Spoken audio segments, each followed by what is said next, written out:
Hello everyone, welcome to my channel test of India. আজকে আপনাদের সাথে শেয়ার করে নেব আমাদের বাঙালিদের খুবই প্রিয় একটি মিষ্টির আইটেম রসমালাই বানানোর রেসিপি। বাড়িতে কিন্তু আপনারা চাইলে খুব সহজেই এটিকে বানিয়ে নিতে পারবেন। তো চলুন ভিডিওটি শুরু করা যাক। প্রথমেই আমি এখানে 1 লিটার দুধ নিয়ে নিচ্ছি ছানা কাটিয়ে নেবার জন্য। আমি কিন্তু এখানে লেবুর রস ইউজ করেছি, তবে আপনারা চাইলে পরে ভিনিগার, টক দই কিংবা ছানা কাটানোর পাউডার ইউজ করেও ছানাটা তৈরি করে নিতে পারেন। সবার প্রথমে আমি এখানে দুধটাকে ভালো করে ফুটিয়ে নিচ্ছি। একটু ঠান্ডা করে নিয়ে আমি দুধের মধ্যে অ্যাড করে নেব লেবুর রস। এখানে কিন্তু একটা জিনিস অবশ্যই মনে রাখবেন, গরম দুধের মধ্যে কিন্তু কোনোভাবেই লেবু রসটা ইউজ করবেন না, তাহলে ছানাটা শক্ত হয়ে যাওয়ার সম্ভাবনা থাকবে।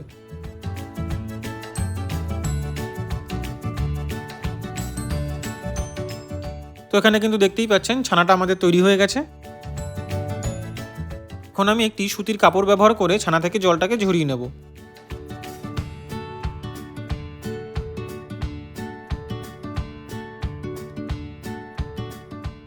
এখানে দেখতেই পাচ্ছেন জলটা কিন্তু আমাদের খুব সুন্দরভাবে ঝরে গেছে। এবারে আমি ছানাটাকে একটি বড় থালার মধ্যে ট্রান্সফার করে বেশ কিছুক্ষণ ধরে হাত দিয়ে ভালো করে মেখে নেব। ভালো বাইন্ডিংয়ের জন্য আমরা এখানে হাফ চা চামচ মতন ময়দা ইউজ করেছিলাম। আপনারা চাইলেই কিন্তু ছানাটা মাখার সময় একটু বেকিং সোডাও অ্যাড করে নিতে পারেন। এতে করে রসমালাইগুলো কিন্তু খুব সুন্দরভাবে ফুলবে। ছানাটা মাখা হয়ে গেলে আমি আমার পছন্দ মতো শেপ দিয়ে নিচ্ছি।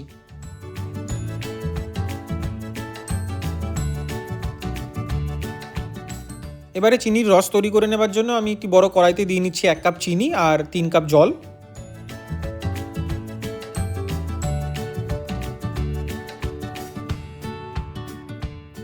সুন্দর গন্ধের জন্য আমি এখানে 3-4টে এলাচ দিয়ে নিচ্ছি।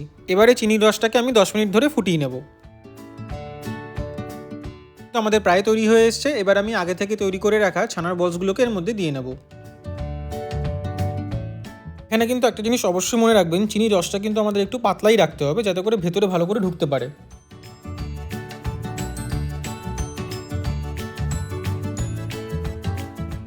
এবার আমি 15 মিনিট ধরে এগুলোকে চিনির রসে ফুটিয়ে নেব।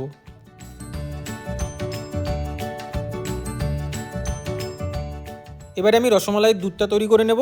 আমি এখানে 400 গ্রাম মতন দুধ নিয়ে নিয়েছি। এবারের জন্য কিন্তু আমি এখানে 2-3টে এলাচের দানাও অ্যাড করে নিয়েছিলাম। এবারে আমি দুধটাকে বেশ কিছুক্ষণ ধরে ফুটিয়ে একটু গাঢ় করে নেব।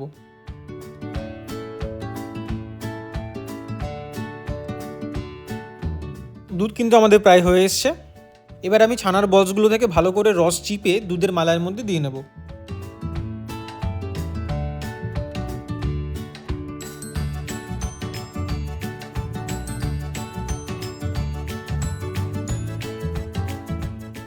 তো রসমালাই কিন্তু আমাদের তৈরি হয়ে গেছে। আশা করি আপনাদের সবার ভিডিওটি খুব ভালো লেগেছে। আর যদি ভালো লেগে থাকে তাহলে কিন্তু আমার চ্যানেলটিকে অবশ্যই সাবস্ক্রাইব করে দেবেন। চলে আসবো আবার পরে ভিডিওতে নতুন কোনো রেসিপি নিয়ে।